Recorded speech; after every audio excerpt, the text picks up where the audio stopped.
সবার সব জল্পনা কল্পনা শেষ করে এবার নিশাত চলল শ্বশুর ঘরে। জি হ্যাঁ, ঠিক তাই, আমাদের নিশাত এবার সত্যি সত্যি অফিসিয়ালি বউ সেজে চলে যাচ্ছে শ্বশুর বাড়ি। আসসালামু আলাইকুম, আমি Poushi, welcome to my nest. আমাদের সবার মোস্ট অ্যাওয়েটেড দিনগুলো অবশেষে চলেই এলো। বেশ কয়েক বছর আগেই নিশাত আর শুভ ভাইয়ার কাবিন হয়ে যায়। এরপর বিভিন্ন ঝামেলা আর ব্যস্ততায় প্রোগ্রামটা আর করা হচ্ছিল না। অবশেষে পরিবারের সবাই মিলে সিদ্ধান্ত নিল আর দেরি করা চলবে না, এবার ধুমধাম করেই অনুষ্ঠান করে নিশাতকে শ্বশুরবাড়ি নিয়েই যাবে। এতদিন তো শুটের জন্য নিশাত অনেকবারই বউ সেজেছে, এবার সত্যি সত্যি অফিসিয়ালি শুভ ভাইয়ার জন্য বউ সাজবে। আমরা সবকিছু সুন্দর করে করতে চাচ্ছিলাম যেন ভবিষ্যতেও দিনগুলোর সুন্দর মেমোরি থাকে। মেহেদি আর হলুদের সমস্ত ডেকোরেশন আমি নিজ হাতেই করব, এটা আগে থেকেই বলা ছিল। এমনটা নয় যে তারা ইভেন্ট ম্যানেজমেন্ট বা ডেকোরেশনের জন্য কাউকে আনতে পারতো না, অনেকে তো নিজ থেকেই চাচ্ছিল সবকিছু ডেকোরেশন করে দিতে। কিন্তু যেহেতু প্রোগ্রামটা একেবারেই ঘরোয়া সিম্পলের মধ্যে করা হবে,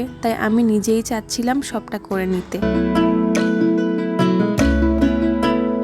নিশাতের হাতের এক্সক্লুসিভ ব্রাইডাল মেহেদি পরিয়েছে আমাদেরই এক ছোট বোন আফরিন। তার ফেসবুক পেজের নাম আর্টস অফ আফরিন। নিশাতকে সে মেহেদি পরাতে বসেছে সকাল 11টায় আর দুহাত ভরে মেহেদি পরানো শেষ করেছে রাত 8টায়। মানে ভাবা যায় এতক্ষণ সময় নিয়ে সে এত নিখুঁত আর সুন্দর করে নিশাতকে মেহেদি পরিয়েছে। থ্যাংক ইউ আফরিন, তুমি এত কষ্ট করেছো। আর বাকি সবাইকে মেহেদি পরাতে আরেকজন মেহেদি আর্টিস্ট এসেছিল, তার নাম ইসরাত। তার পেজের নাম dream Mehedi by Israt.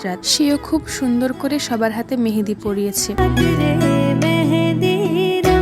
রিসেপশনটা community সেন্টারে করা হলেও মেহেদি আর হলুদ ছোঁয়া বাড়িতেই একদম ঘরোয়াভাবে নিজেদের একেবারে ঘনিষ্ঠ মানুষজন নিয়ে আয়োজন করা হয়েছে। ডেকোরেশনের জন্য পর্দা, ফেয়ারি লাইট, লতাপাতা, ফুল আরো যা যা কিছু লাগতো সব আমরা নিজেরাই বাজারে গিয়ে কিনে এনেছি। আর কোন দিন কি কালারে কি থিমে সাজানো হবে তা আমি আর নিশাত ইনস্টাগ্রাম থেকে আইডিয়া নিয়ে সব ডিসাইড করে রেখেছিলাম। আর তাছাড়া নিশাতের সব পছন্দ অপছন্দগুলো আমি ভালো মতো বুঝতে পারি, তাই আমি চেয়েছি তার এই স্পেশাল দিনগুলোতে সবকিছু একদম এক্স্যাক্টলি তার মনের মতো হোক।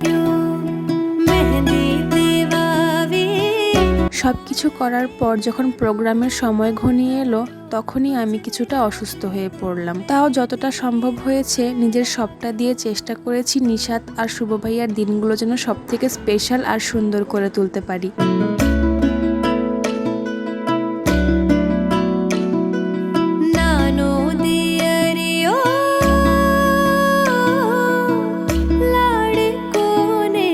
আমাদের হাতে সব আফরিনের পেজের অর্গানিক মেহেদি পরানো হয়েছিল।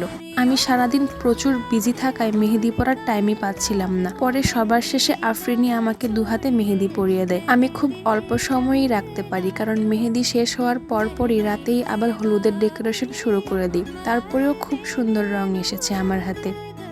আমরা হালকা কিছু স্ন্যাক্সের ব্যবস্থাও করেছিলাম, ফুচকা, চটপটি, কেক, কোল্ড ড্রিঙ্কস আর সবশেষে আমার হাতের চা। এটা না হলে তো চলবেই না।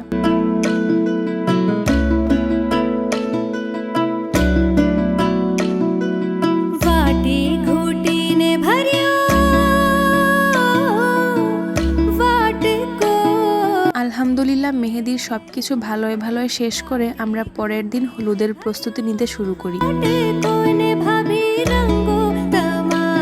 পরবর্তী ভিডিওগুলো দেখার জন্য অবশ্যই পেজটিতে ফলো দিয়ে থাকুন। আর কেমন লাগলো আমাদের এই ঘরোয়া মেহেদির আয়োজন অবশ্যই কমেন্টে জানাবেন।